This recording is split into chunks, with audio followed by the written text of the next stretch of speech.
Let's now go to an executive team. Executive team case study here. And here, the theme that we're going to be talking about is informational needs. Right. So here is a group of 5 individuals. They are a nonprofit executive team. They work well together, but they're looking for ways to improve that working relationship. They sometimes feel like they miscommunicate, kind of mislead one another, become too siloed because they're interpreting situations differently.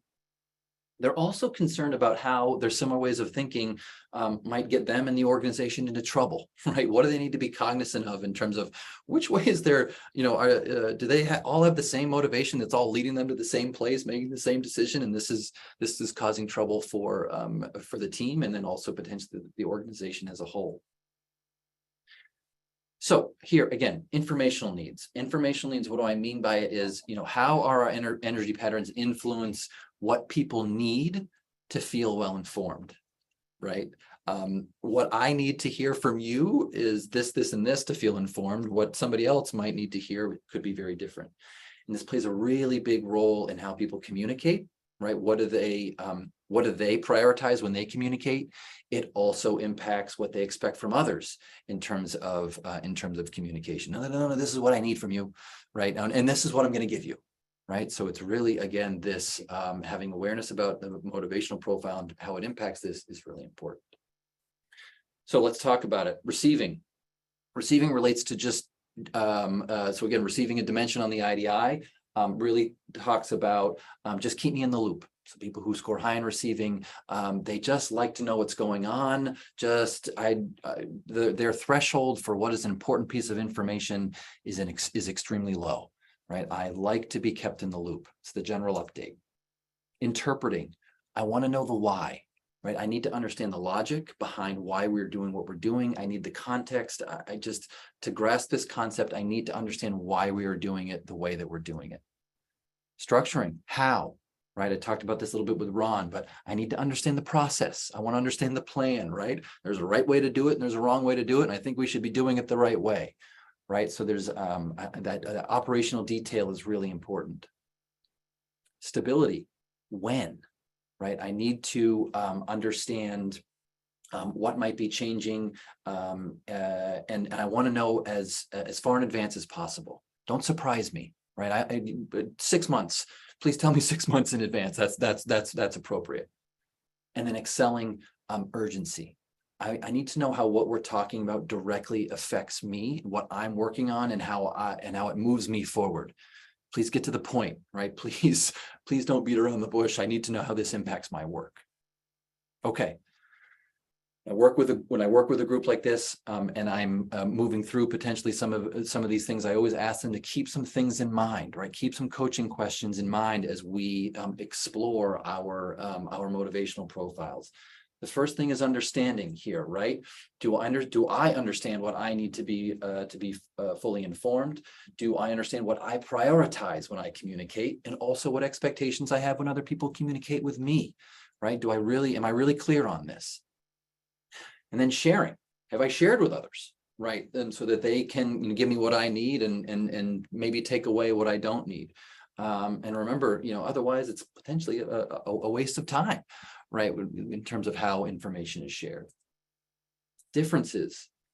Do I have any idea what other people need to feel informed? And then also recognizing that their needs might be a lot different than mine, right? How can I orient myself towards somebody else who's a lot different than me in terms of what I'm telling them and highlighting? And then how do I know exactly what they need, right? Again, motivation isn't observable, right? Am I guessing, or am I upon my own assumptions? Have I asked them? I can't tell you the number of times I've been in a team session and I've got 2 people who've been working together for 10 years and we talk about IDI and the person on the right turns to the person on the left and they say, I didn't know that about you. Are you sure? And it's incredible. Again, it's not observable and plays a big role in all of this. Okay. So let's walk through this quickly. So you've got this group of 5 people. Let's start with general updates, receiving, right? So you've got 2 individuals here, Fran and Mel, who really want to be kept in the loop, right? Again, their threshold for what is an important piece of information is extremely low. They worked with 3 other people, Anna, Marco, and Naveed, especially Naveed, where their threshold for what's an important piece of information is a lot higher. My example here always is office birthdays. So whereas Fran and Mel will love to know that it's another individual's birthday in the office, so they'll be excited that they've kept in the loop, and they will be very quick to potentially tell other people. Well, when Mel tells Naveed that it's this other individual's birthday, Naveed is A, going to be annoyed, and B, the chances of Naveed moving it off his desk are extremely low, because he doesn't view it as an important piece of information, right? So the general update, how are you motivated to just be in the loop versus, boy, I'd rather be out of the loop because that just feels like it's distracting to me, right? Context and rationale. I want to know the why. Why are we doing this? Why are we making this decision? Why are we moving forward this way? We have a group here who is, I'm going to put them kind of in the mid-range. Yes, we've got Naveed, who's a little bit on the higher side, is curious about the why and wants to understand that context and rationale. But overall, this is a group that isn't entirely wrapped up in the why, and they're not getting really logical or analytical about what it is that they're doing. This can be beneficial potentially in some ways, right? Maybe they're not overanalyzing. At the same time, maybe they're not focusing enough on times when they need to. Maybe this group isn't necessarily strategic enough at some level. Their motivation doesn't take them to that place of, we need to think about the longer term here.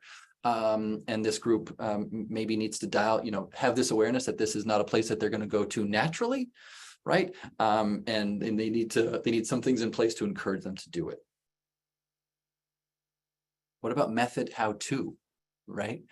Well, this is a little bit different, right? We have a group here that is extremely motivated by the how, extremely motivated by operational detail, operational, how things are going to play out. What's the plan? What's the process?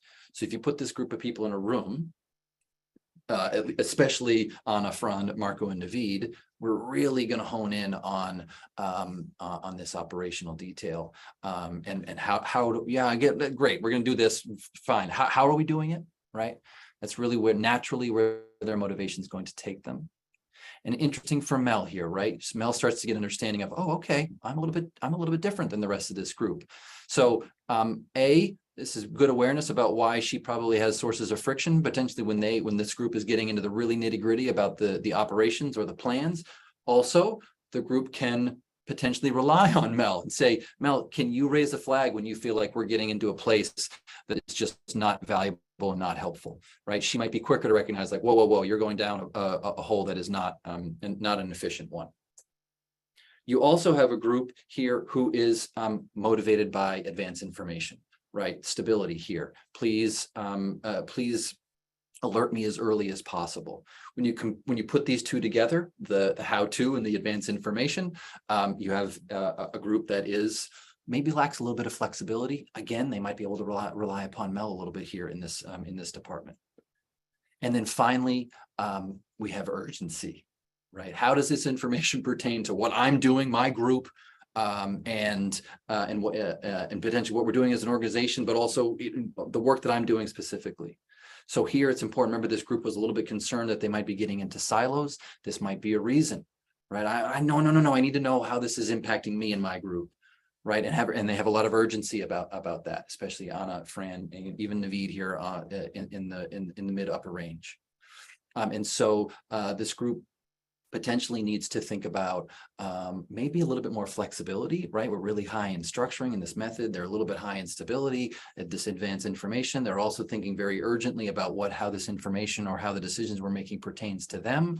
And having this information can be very useful in how they communicate with one another and how they potentially make decisions. A couple of things here that I think are really interesting in terms of the result.